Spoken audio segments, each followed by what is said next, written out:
Hi, I'm Rachel. And I'm Lauren. Welcome back to Capital Conversations with Rachel and Lauren. This week we'll be talking about our coverage of the Epstein birthday book, the new entry into the Texas Senate race, and the GOP's shrinking majority in the House.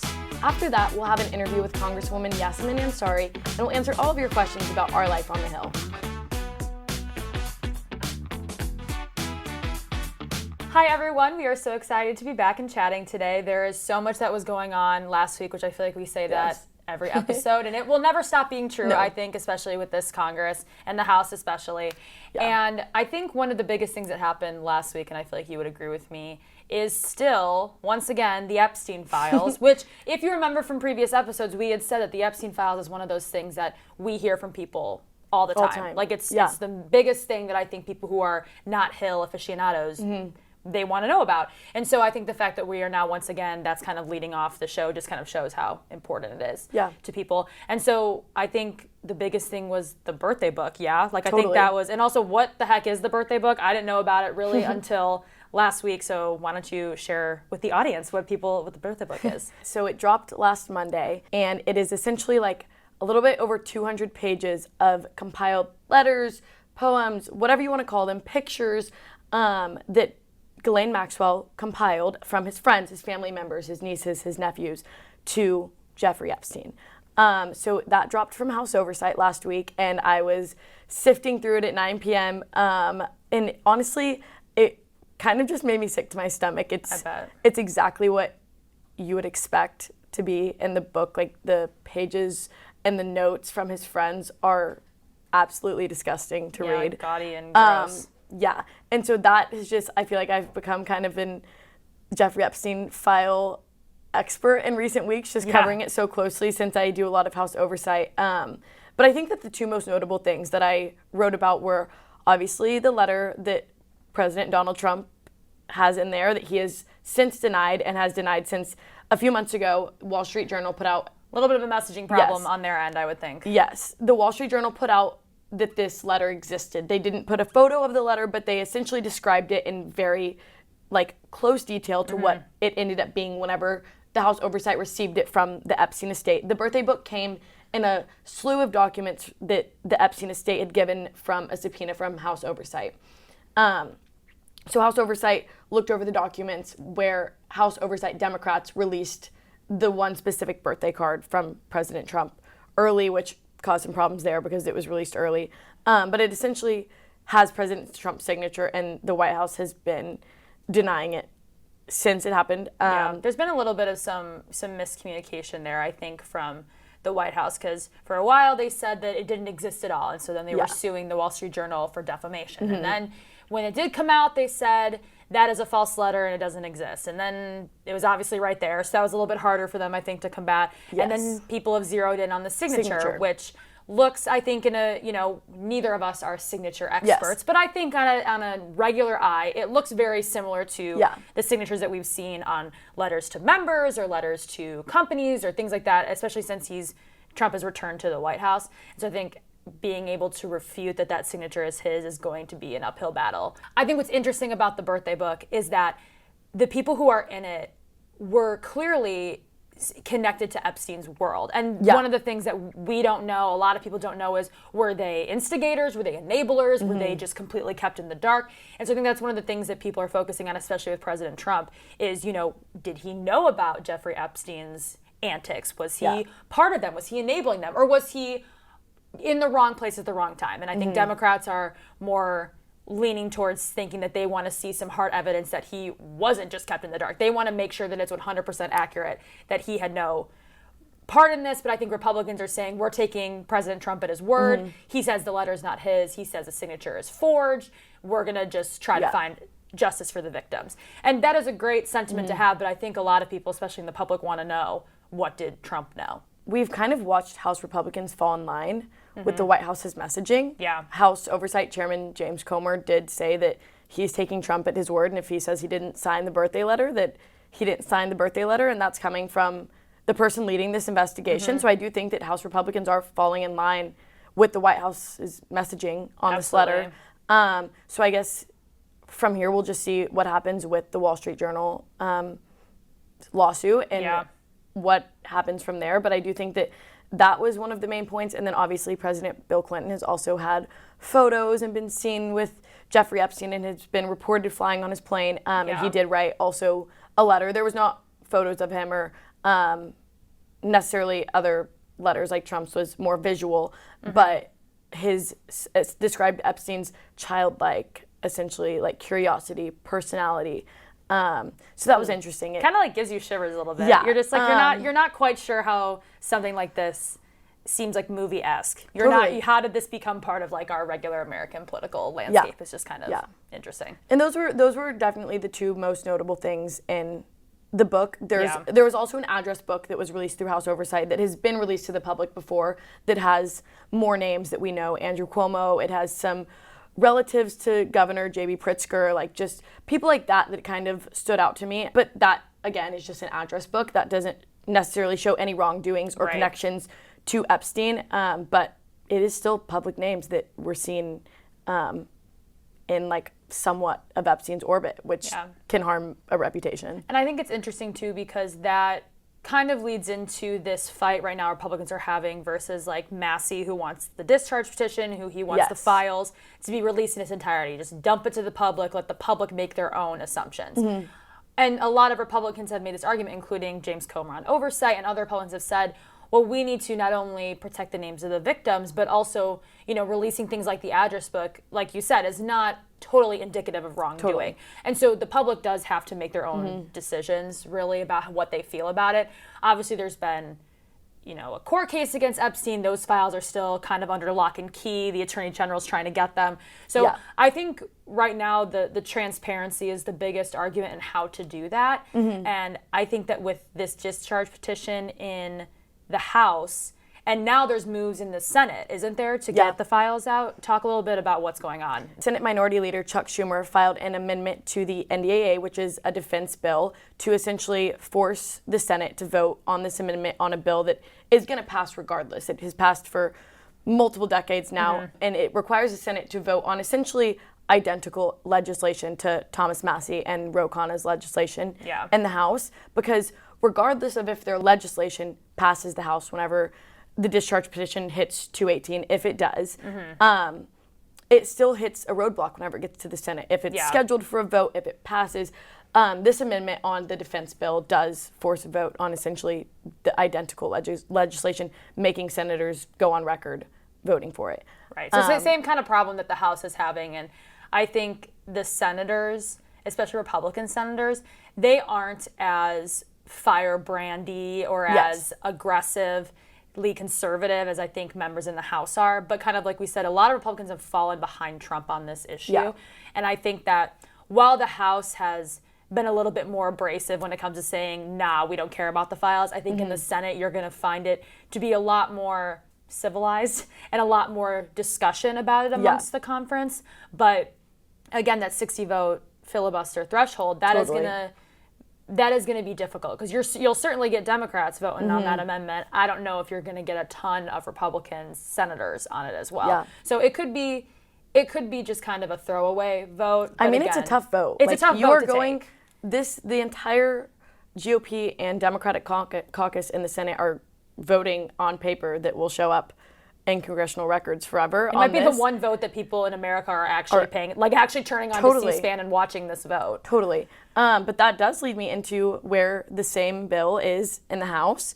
It is at like around 216 signatures, 217, given the shrinking majority in the House. If you want to talk a little bit about GOP's shrinking, already razor-thin majority. Yeah, so basically what happened last week is that James Walkinshaw, he is a Democrat. He ended up replacing Jerry Connolly, and that is for Virginia's 11th district. And so Connolly died earlier this year.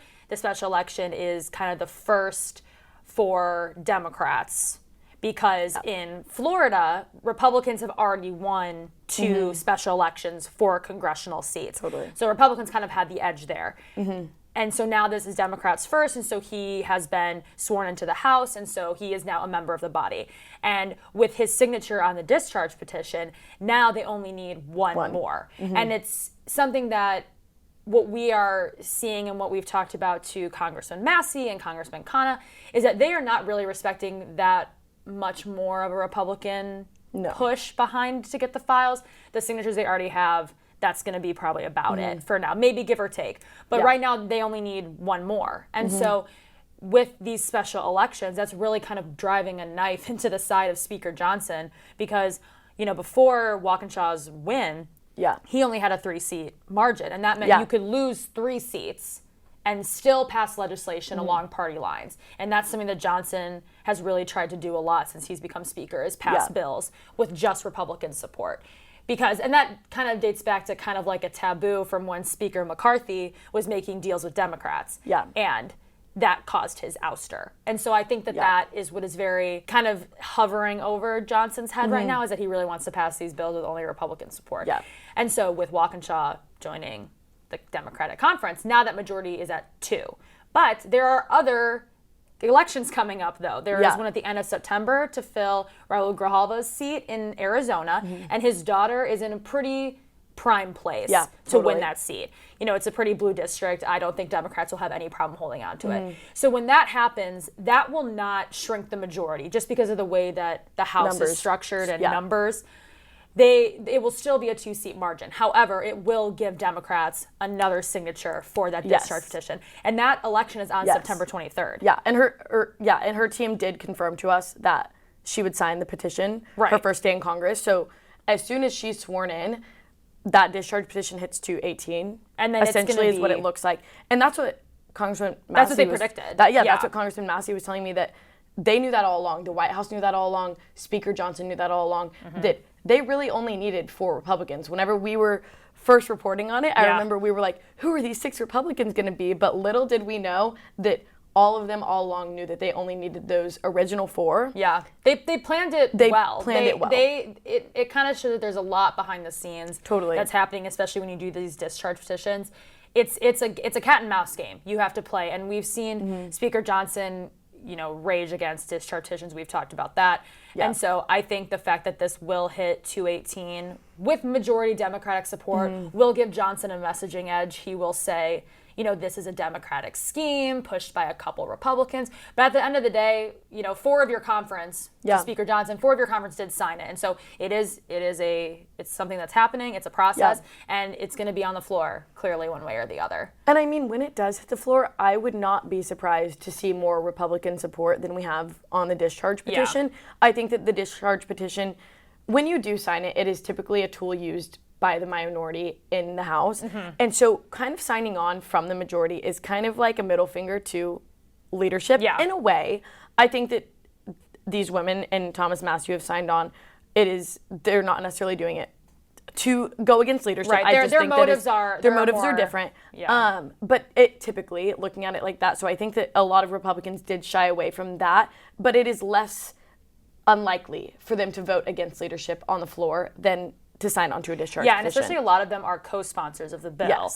And so I think that we will see, not all of the co-sponsors, because the White House has been whipping against this for quite some time. I think that we will see a couple of the co-sponsors join. And again, I agree. With a 2-seat majority, give or take, depending on Democratic attendance, that could, people could be out sick, they could be traveling, it really depends. But with Walkinshaw's in, with Grijalva in, that'll still be a 2-seat margin. And so with already Republicans on the discharge petition pushing over, I think that we could easily see this passing the House. And then there's other special elections that are coming up later this year, one in November and one in December. And so if a Democrat wins the one in November, which is to replace Sylvester Turner in Texas, Johnson's majority will be 1, which is insane because you think of the big, beautiful bill and you think of other legislation where 3 people defected, 2 people defected, to have basically one Republican as your only margin when you have at least 25 who never agree with you, that's going to be so incredibly difficult, especially for future legislation, like future government funding bills, like other contentious legislation potentially for reconciliation again, which would be a horror show for everyone involved. But I think that will be just such a nightmare for Johnson. But if Republicans are able to hold on to Mark Green's seat in Tennessee in December, it'll bump it back up to 2. So with the way that the map is laid now, it's likely come 2026 January, there will be a 2-seat margin in the House with all of these seats filled. And so then Johnson is going into an election year with 2 seats, Yeah. especially when you're now having to really ramp up messaging on your legislation to prove that you deserve to keep the majority for the remaining 2 years of Trump's term. Yeah. And I think that is kind of why the House is going to be in a bit of a tizzy for when it comes to elections. Totally. But also in the Senate, there are a lot of races that are heating up too that I think a lot that are getting kind of pushed away to the wayside because the House is just louder and crazier. But the biggest one I think that's kind of taking shape and has been taking shape for some time is Texas, because now there's a prominent Democrat in the race. Totally. Which is crazy to say that. I don't necessarily want to say that Texas is in play with the swing states that are in 2026, like North Carolina or Maine or Michigan. It's not, I wouldn't say it's up to par on those, but I do think that it's going to shape out to be a closer race than we've probably seen in a while. And if not the most, close to the most expensive race, including primaries in the Senate that they're going to see. We're going to see a super contentious, both Republican and Democratic primary. We saw Democratic Texas House State Rep James Tallarico jump in the race last week, which was huge. He went on Joe Rogan's podcast a couple months back, and Rogan expressed nothing but praise. Great word. I couldn't think of the word. But praise for Tallarico. You don't think of praise and Joe Rogan and Democrats going together very much. Totally. But in this case, it was able to do that. He essentially, summing it up, said that if Tallarico were to run for higher office, he would fully support him. And that candidates like him were people that we needed to run. Tallarico used to be a school teacher. He represents kind of an area outside of Austin. Shout out Austin, I used to live there. But I think that he is such an interesting candidate because he is an incredible messenger. He's one of the top for Texas Democrats for sure, but maybe even for the party right now. Totally. And I mean, I think he has the potential to be a very similar candidate to Beto O'Rourke when reaching voters. I think that he has that talent for messaging that a lot of Democrats in Texas kind of miss the mark on whenever trying to reach the people in Texas. Yeah. Beto in 2018 against Cruz came within margin of error of Cruz, which for a state that necessarily shouldn't be in play is It was pretty shocking back then, especially because, the state is, for better or worse, it's mostly red. It's likely Republican in a lot of nonpartisan rating outlets.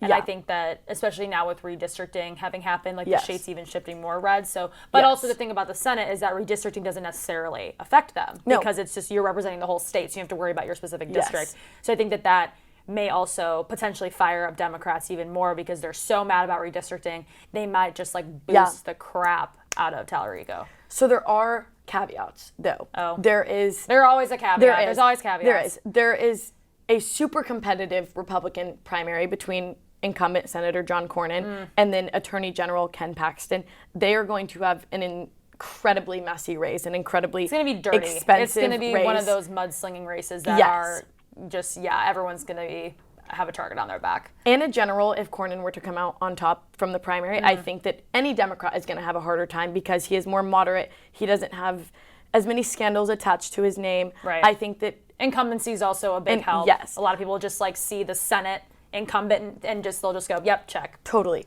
Whereas Ken Paxton, he may be great in a primary because Republican voters in Texas do like him. They love how Trumpy he is. They love how conservative he is.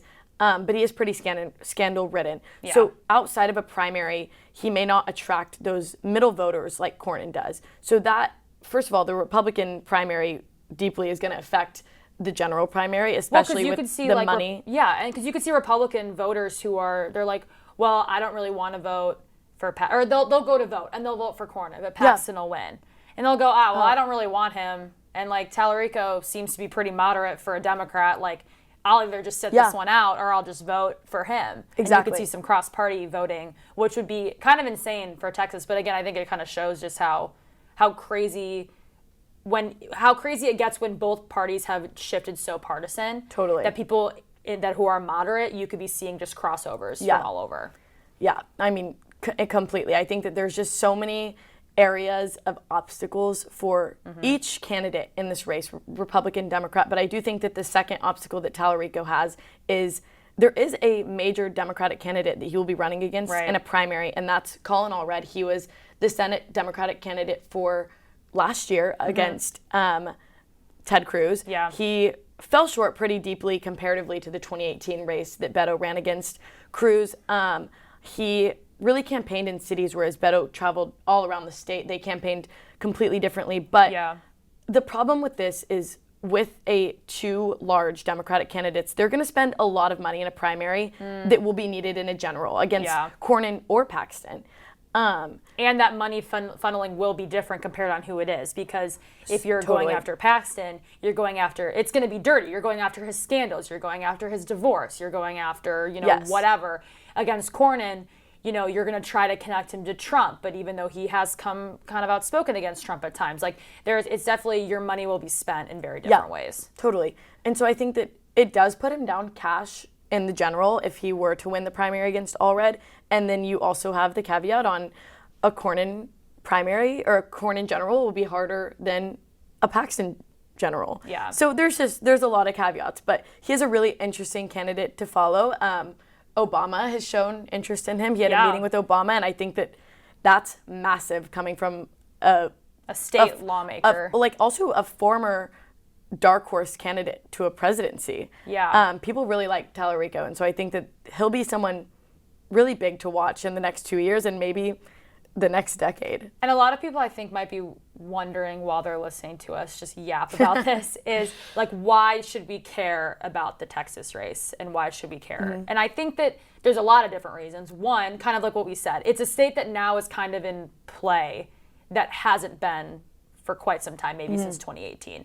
And I think the fact that these states that are mostly red or mostly blue, I think it shows that no matter what, like, voter participation frickin' matters. Yeah. Because and redistricting also in the House, like, that's going to be major too, especially for these, Democrats who are now in more red seats and Republicans if California gets its way who are in more blue areas. I think that voter participation is going to matter, and it always does for like presidentials, especially in the last couple cycles. It comes down to every vote to see who wins. I think that the Senate races this year, while the House is a bit more flashy and there's going to be, all of them are up. The House is up every 2 years, so it's constantly a revolving door of people. Yeah.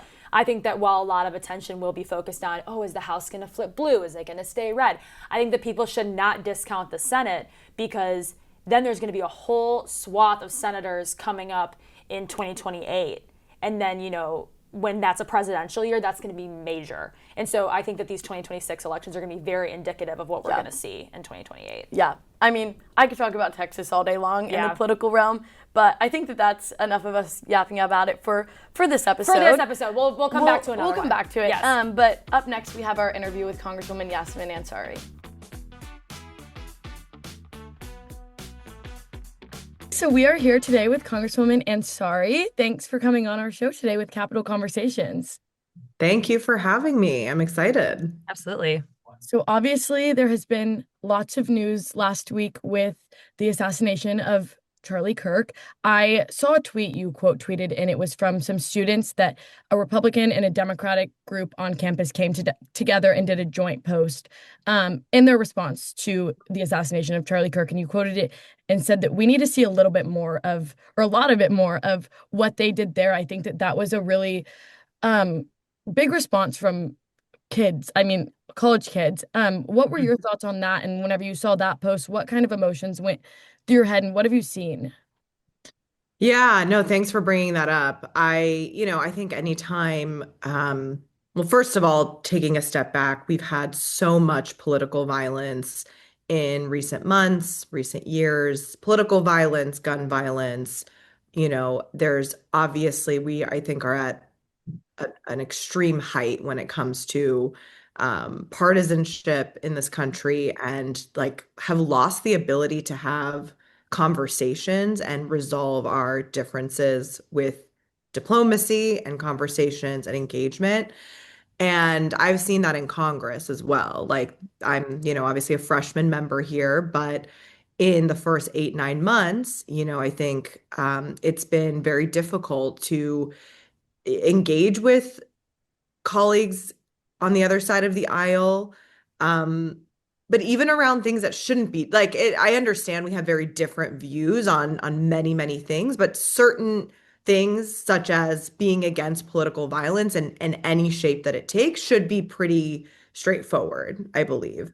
Um, but that, we haven't seen that from Congress, right? So I thought it was really, really encouraging that these, college students from the Young Democrats and the Young Republicans, decided to put out a statement together. I think it's also meaningful that it was the college organizations doing so because so much of the violence that we do see, obviously this murder took place in Utah on a college campus. Then we, same time had another school shooting yesterday in Colorado at a high school. We have school shootings every other week in this country. So I think the more that we can see young people too, take us out of this and talk about the importance of like just being so vehemently against violence is going to be really, really, really important. And I hope we can see it from Congress as well, because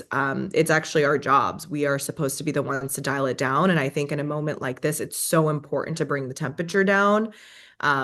Because I mean, I can tell you firsthand, like any colleagues I've talked to since yesterday, we are distraught that this happened, obviously heartbroken for Charlie Kirk's family, but also really scared and terrified about what this implies moving forward. Because I think, violence perpetuates violence. And unless we are the ones to lead and dial it down and change not just our rhetoric, but our actions, then where does that leave us? Yeah. And I think that's really interesting because we kind of, like you said, we've seen a lot of this over the last couple months, years, and I feel like it's kind of a cyclical thing. Like a shooting happens, a horrific event happens, and then we have members of Congress, we have young people, we have, influencers saying, we need to turn the temperature down, we need to turn the rhetoric off, we need to come together. And it seems like it works for like a week, and then it's like a magnet, and then it just bounces back. So Yeah. in your experience, as someone who is a freshman member and who is able to reach kind of that younger generation, what do you think needs to be done to turn the temperature down? Because people say that phrase a lot, but they don't either follow through, they don't even know what that means. What do you think are some specific things that maybe younger people, members of Congress in general, need to do now to really make sure that this never happens again? Well, first of all, I feel that we can't pick and choose when we're outraged about Mhm. violence. So if there is, you guys remember a couple months ago, these two Minnesota lawmakers were shot in their homes. I mean, this woman was assassinated at her doorstep. Um, I don't feel, and perhaps this is my personal view, but I don't feel that there was enough condemnation of that from the right. Mm. Um, Now you have this horrific assassination of Charlie Kirk. I've like, at least from what I've seen, there's been pretty widespread condemnation. Like, I think it's important that no matter if the person killed or affected by the violence is a Republican or a Democrat or whoever, everyone needs to condemn it. Mhm. Like, we can't pick and choose based on. So that's one clear one that I don't feel like has been happening in a way that it should be happening. Um, Maybe it's about, and I'm kind of thinking through this because I don't think I have it figured out, but in terms of like what you're asking, I think we have to really, really maybe be more clear when we speak that, you know, let's say I'm talking and I'm saying like I think that, Donald Trump's tactics are authoritarian and he's doing XYZ. Like maybe it's about adding like an emphasis still even with that of like, you know, but we need to solve this through A, B, C, D, and they're like Mm. policy related or, Yeah. peaceful protest related, or like I think making sure you're clear about what the tactics need to be, even if Mhm. you disagree with somebody's viewpoints. But that needs to happen across the board. Like I think I find this language that now Fox News has been putting out since last night, or some of their commentators saying like this is a war. Like the language of this is a war is violent. Like it just is. And frankly, I fear for my safety. Most of my colleagues fear for their safety. I mean, there are colleagues who've had such serious death threats that like the person had like a full-fledged plan, and people are in jail who have been caught, like thank God soon enough. Hmm. But anytime something like this happens and then it's escalated with language like this is a war, or we need to fight back against this under the guise of this is a war, then you're going to see more violence. This is not going to stop. And that's, I think, what scares me the most, and what, I take very seriously in how we all communicate. Hmm.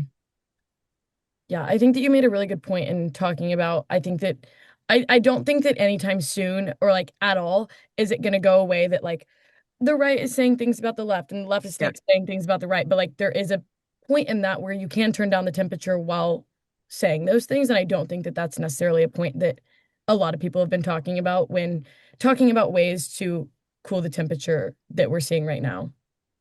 Yeah, and just not using violent rhetoric in it. Like, no, Mhm. it's not a war. I mean, it's just that's not language that should be used. That's just the most recent one in my mind. But I think there's just generally a lot of violent language utilized when talking about like political or ideological differences. And I think something that is a newer phenomenon in general is like political ideology has become such a major part of our identities. I think more Yeah. so than it used to be. That's grown. Whereas like, I don't know, in the past, I feel like there were other parts of your personality or your beliefs that were Yeah. equal, if not bigger parts of your identity. And now where so many people feel like I'm a Republican or Democrat or progressive or this or that is like fundamental to who they are. It Mhm. has become this much bigger thing.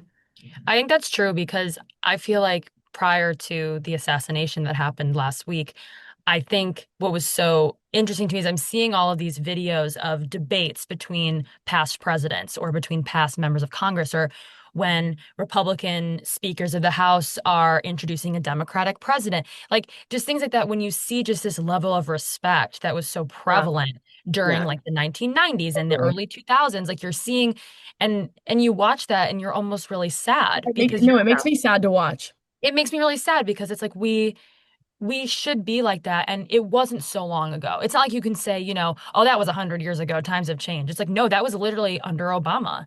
Yeah. Under Obama, like Yeah. like even people who Republicans have, and this, they've said this for a while, that Republicans who didn't like Obama's policies liked him as a person. He was a great person. And I think even when in Trump's first administration, when he was still getting stuff under his feet, like even some Democrats were like, we don't really love his style. We don't love his politics, but we enjoy him as a person. Obviously, I think in the last few years that has kind of widened a little bit with just a lot of things going on. But I feel like things like this, like the assassination and the things that happened to the Minnesota lawmakers, it's just really sad to see that like only a decade ago we were in such a different place than where we are now. 100%. I think about that a lot. I've gone back and watched the Obama, Mitt So Romney, many times. Obama, Yes. I mean, it's a completely different. They were one, it was actual debate about policy Yeah. differences. They were not that different. I mean, it Yeah. was they're debating, should we take this very specific route when it comes to our healthcare system, or this very Right. specific. Totally. Uh, it wasn't personal attacks either. Yeah. I Yeah, think I saw there was a thing where like he was saying like, oh, like we both have great visions for this country. It's just whose vision do you align with? And like people loved that. They responded to that. And I think like we need to get back to that. In my opinion, I think. And I think that's the thing too, is a lot of people are coming back to that, that they're giving this opinion that it's time to come back more to the middle. yeah. Yeah. I think it's sad for like our generation too, because Mhm. this is all we know. Like whenever we really look at it, like this has been the past decade and like that has been the majority of our adult lives. And so this is Mhm. what we know. And I think that I saw like a little snippet of it. I don't know if y'all saw the clip of Obama and Bush messing with each other at this inauguration. And I was, Yeah. oh my gosh, this is what it used to be like. And Hmm. there was just like that little snippet that I saw that I was like, I couldn't even imagine like being an adult and engaging in politics in the way that we do and watching it play out like that. Hmm. Yeah, and I think there's a lot more there. It's the leaders themselves, but it's also so many organizations and entities that have popped up that I think have really like been driving much more like hateful language, frankly, that didn't necessarily exist then. Like you didn't have organizations that were just fully focused on like talking about like getting tons of young people on campus to like be behind a certain ideology in such an extreme way. Mhm. So that's another like I guess we were talking about this yesterday. There's also just so many more people with a mic and a platform now because of social media. And so it's much more diffused. Like you can have an elected leader or someone running for president, let's say in a couple of years, try to be a unifying force, but in a way that that would be listened to 10 years ago is like I feel like they have less Um, influence now, right? Because then there's like Mhm. a bunch of other people with big platforms who can like sway their people.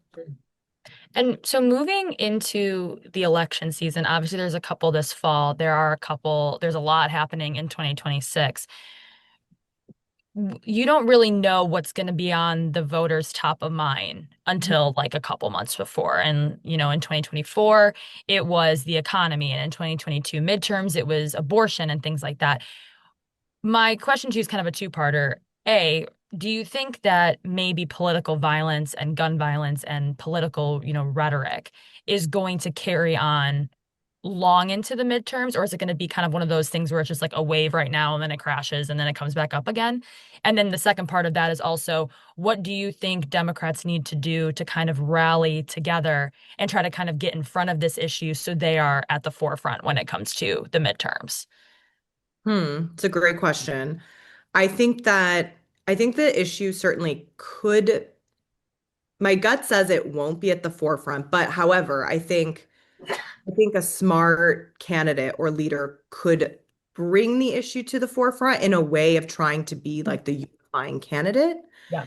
Your point around like, I do think there's a big part of the country that is yearning for and nostalgic for Hmm. a simpler time where we could talk to each other. And so if, a candidate emerges who is really kind of saying like we do need to bring the country together, like we are, the way a President Obama would speak, like we are not red states, blue states, we are, the United States. And I don't think like trying to replicate the past is the move, but I do think we need to see a little bit more of like unification around values, around economic aspirations. Like, it doesn't matter what part of the country you live in a city, in rural part of the country, what nationality you want to buy a home. Like, everyone aspires to home ownership and the American dream. So I think like a combination of like strong values of unity and respect and kindness and compassion coupled with like making your like we someone who wants to really present a vision of making life more affordable again, and making people's aspirations seem possible. I think a lot of people feel very hopeless um, about the future, especially economically, and with young people in particular. I also think like AI is going to be a huge, huge part of the next election. um, we recently had a bipartisan freshman breakfast with Sam Altman. Um, Mm. I, it was really, I learned a lot. And people had different like stances in the room, but I think the truth of the matter is like AI is not going anywhere and it's accelerating so rapidly. And he made very clear that over the next 15 months, they expect such rapid like acceleration of how smart and like really quite superhuman AI will become. And you're already today in 2025 seeing like grads coming out of Stanford and Princeton and like some of the top universities in computer science, and they can't find jobs because of AI. And so the way that's going to evolve over the next 15 months, according to Sam Altman, like we're going to need candidates who can present like a real vision around like, okay, well, now what? Like, how are we going to Right. protect, certain jobs? How are we going to make sure people are still fulfilled? How are like, what is the next generation going to do if AI is taking over so many of our typical professions? You even had, Bill Gates saying just the other day that within 10 years, like doctors and teachers won't be around anymore in the same way. So I think like a really, smart, savvy candidate should really have a policy and a vision there as well, because that's going to affect jobs, whether it's manufacturing jobs, blue collar jobs, like every sector will be impacted by AI. Yeah, I think that it'll be really interesting, like one, to see people campaign on AI, but then also see, I don't really think that there are necessarily super strict rules surrounding AI in campaigning because it's so new. And Yeah. I can't even grasp, I'm not the most tech savvy person in the world, but I cannot grasp how much AI is going to be used by campaigns in the 26 cycle, and how I think that it's going to have as big of an effect on like the 26 cycle as social media did in like the 2010s, like how it completely just like shifted the whole way that campaigns are run. Because like you can come up with a campaign on AI now, like that kind of Absolutely. stuff is crazy. You can make videos of members running that people are going to see on social media circulating that may not even be them. Yeah. And so I think that It's that's so crazy. something that's going to be, I mean, I don't have an answer or anything to like add to what that is going to change in the 26 cycle, but I have a really big feeling that it's going to drastically change how campaigns are done. Yeah, no, I agree with you. I mean, I think people are already using it, so consistently for writing and for ideas and for whatever, whatever. So yeah, definitely on like the operation side of a campaign for sure. And then, at the same time, I think if you don't have a real vision around if and how you want to regulate AI, how you're going to make up for the lack of jobs for a whole generation that's growing up right now or coming out Yeah. of college, like what's the plan? I think that you're gonna not be very successful by 2028 when you're campaigning. Mhm. That's so crazy to think about because I just I think a lot of voters probably are like, AI won't affect me. Like it Yeah. doesn't matter. Like it's in the early stages. And like I even have kind of thought that way a little Yeah. bit until like the last like year or so. And Yeah. then all of a sudden I'm starting to see AI just becoming a huge part of like journalism and just politics. And it's just very weird to, I think, because like obviously in the 2010s, like I was 10 years old. So I was not as politically savvy as I am now. But like I think kind of like Lauren, what you said, like I think I would have been so shocked about how social media just exploded the political landscape had I been, active then, for Mhm. us now to be kind of in the thick of it and watching it. And I feel like as a member of Congress too, that's got to be incredibly weird to kind of just like know where things were before you got to Congress and now seeing where it's going to go. 100%. And I feel the same way about AI. Like, I think really up until like, I would say this year, it still sounded kind of far off Mhm. Mhm. in terms of it being this radical transformation. And Yeah. now I think in the last 6 months, it's so utilized by just day to day. And then just seeing the different sectors that it's impacting. Mhm. Like to see, like when I was at Stanford 10 years ago, computer science was the most popular degree. Everyone wanted to get it because you were like guaranteed to get an amazing job at Yeah. tech companies and you were going to be set. And Yeah. now those same grads can't Crazy. work because Hmm. AI can do the same work as like 10 computer scientists. So like it's not that everyone's job will be gone, but like you won't need as many humans to do the work. Which is Um, so crazy. I'm like, are we in a It robot feels movie? Like, yes, I feel like we're that's just, what I was about to say. It feels so surreal. yeah. yeah, yeah. I do have one more campaign question related back to political violence. I've heard a lot of members express fear in hosting events now outside today. Like whenever we've looked at events that assassinations or attempts or assassinations have happened, we had Charlie Kirk and then we had Trump last year. I think that obviously that does invoke a lot of fear. I think that there are a lot of political events that have taken place outside. Do you foresee that changing in the 2026 landscape with political violence being so prevalent? Oof. I mean, man, I hope not because it's Yeah, so important. totally. But people are scared for sure. I think so. We've been really trying, like the Democratic caucus and our leadership has been trying to negotiate with the Republican leadership around like additional budget for Mhm. security. I think we're just thinking a lot more proactively about how to keep our events secure. And obviously, nothing that you do will fully protect you Yeah. in this kind of environment. But for example, like, and Speaker Johnson did on a trial basis provide a little bit more budget in August. And Mhm. so, for example, like when I hosted town halls in August, for the first time, we had people go through a wand and like metal detectors to make sure they weren't weapons. I had a little bit more security getting in and out. And it feels weird, I mean, honestly, because it's new. But I do think it's really important. I think for a long time I felt like it was overkill, and now I very much don't think anything that we could do would be overkill.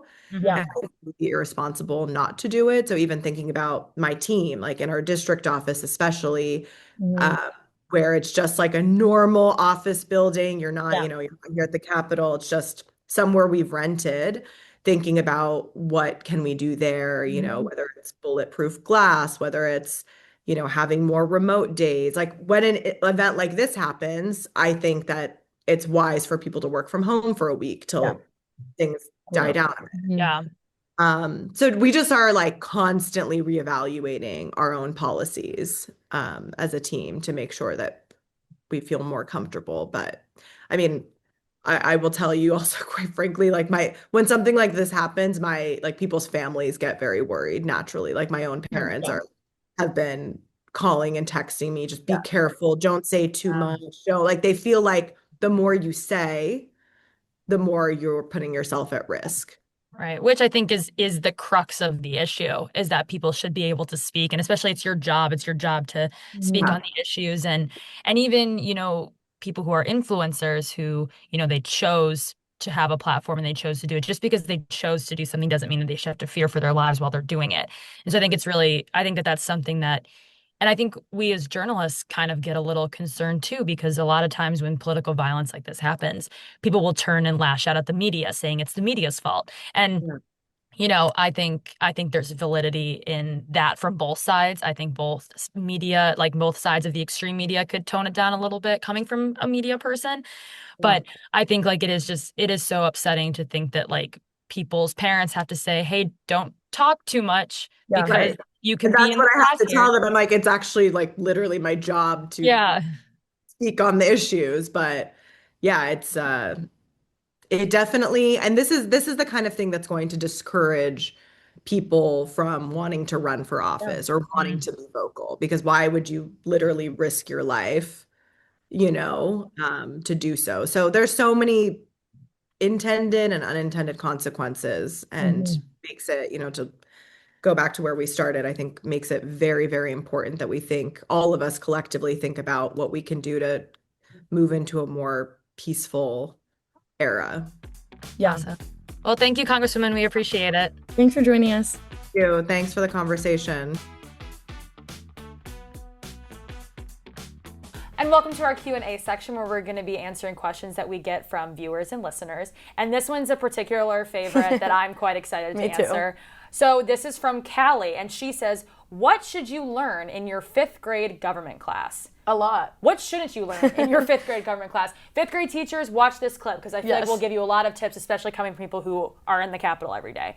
My gosh, where to start? I mean, where to start? Whenever I started my government class, my senior year of high school, I knew nothing. No. I did not know term limits. I did not know the difference between the House and the Senate. I didn't realize the White House. That the White House has different term limits than the Senate. The Senate has different term limits than the House. I didn't realize there was 100 senators and 435 House members. Yeah. And I think that if you ask people now that are our age at home, I think that a lot of my friends would say that Greg Abbott, the governor of Texas, is a senator. Right. Or that Ted Cruz is the governor of Texas. And for me in Illinois, they'd be like, J.B. Pritzker is not a House member? Yeah. I'll be like, no, he's the governor. And I think it's funny because in 5th grade, I think is when you start to be learning about what the Capitol is, what a bill is. Yeah. And I think that for me, looking back, the biggest impact on my life was, shameless plug, Schoolhouse Rock. Yeah. Play that for all of your people. In fact, I loved it so much, I dressed up as a bill. Me too. I love the bills. I think it's so funny. It talks exactly about Congress, about how bills are passed, and like, who doesn't love an animated bill with big eyes? Like, it's cute. I think that dressing up as a bill and going on Capitol Hill is just like something you have to do whenever you're in DC. It's a DC I think thing. I think that the majority of us have done it at some point. And if you haven't yet, do it. Because we're all nerds here. We're like, nerds. let's be for real. But I think for 5th graders, especially when you are learning about what's going on, you should learn how the separation of powers works. I mean, you have the White House that is under a completely different article or section of the Constitution, which governs the land, than the House and the Senate. The House and the Senate operate on very different rules. You have to learn that the House members are reelected every 2 terms. Senators are reelected every 6. President is every 4. And so I think that keeping all those numbers, it seems like tedious stuff, but then when you get older and you're voting and you're learning how to exercise your right to pick the person you want to represent you, you need to know, okay, I'm voting for this guy and he's going to be a senator for 6 years. I'm voting for this gal and she's going to be a House member for 2. I think it's really important that I think starting as young as you can is important. And I mean, even how different the House and the Senate are. Senators are elected statewide, whereas House members are elected by congressional districts, which are drawn by population of the states. And so you have places like Texas and California who have huge delegations in Congress and the House comparatively to only 2 senators. So those 2 senators have a lot of power comparatively to like the 30 to 45 House members that come from there. But then you look at places like Delaware that has 1 House member and 2 senators, and that House member is elected also statewide. So it's kind of fun to look at the different size states and like how much power members have in that state, and if they're statewide elected, if they're locally, not necessarily like locally elected, but district elected. And I think that most people don't realize that's why you know your senator's name more likely than not than you do your House of Representatives name. I'm not ashamed to say that I knew the senators of Illinois when I was a child and even in high school and college before I even really knew who my member, like my representative was. Totally. And so I think that that's something that teaching kids at a young age how to not only recognize who their members are, but let them know that even as children and as young adults, you too can have a voice in politics. And so for any teachers who are watching, we have an idea for you for your classroom. We think that you should have kids try to pass a bill. For something that is like fun for them, like 5 minutes on recess. Or you can only draw with purple crayons, or things like that. Just do something that is fun. And the best way to do it is pick a group of kids, have them have a bill and have them come up with it together. Let them know what it's like to work with other people, because that's a big thing about Congress that people don't really know either, is that you don't do it by yourself. Not only is it members talking, but one member is talking to a ton of their staff. And so having kids and having young adults work together to craft one sheet of paper is a big feat, and people should feel proud of that. And then have them go and, what we like to say, lobby the bill, whip the bill, which is just fun DC talk for talking to people. Asking them to sign the bill. Persuading them. It's like being a salesman. It's being a salesman. Like, do you want extra recess time? Do you want to be on the swings longer? Yes. Or it's, do you want to learn about or watch a movie in class? Yes. Like, I think it's just a great way to get kids civically involved and to let them know that you too can be a part of the system. You don't have to live in DC to do that. Yeah. And I mean, I think that it's a great example to show people that, like you said, they have a voice. Like, people in high school in their districts, like, even if you can't vote, like, you can still technically, what we call here, lobby. You can call your member of Congress. Anyone can call their member of Congress. Absolutely. Their staff up here takes the call, and whatever concern you air that you want your member to care about, it is logged. And so, like, they keep logs of every call they get, what those calls say. And so I think that it just teaches a really good lesson on how to stay engaged in what's happening around you starting from a young age. And that's a wrap. Thanks for watching Capitol Conversations with Rachel and Lauren. And make sure to like and subscribe this video. Keep listening, keep watching, keep sending us those questions. Please. If you want to know about your 4th grade classroom, what they should do in government class, if you want to know what we wear every day on the Hill, we would love to know. And please always make sure to keep reading at WashingtonExaminer.com.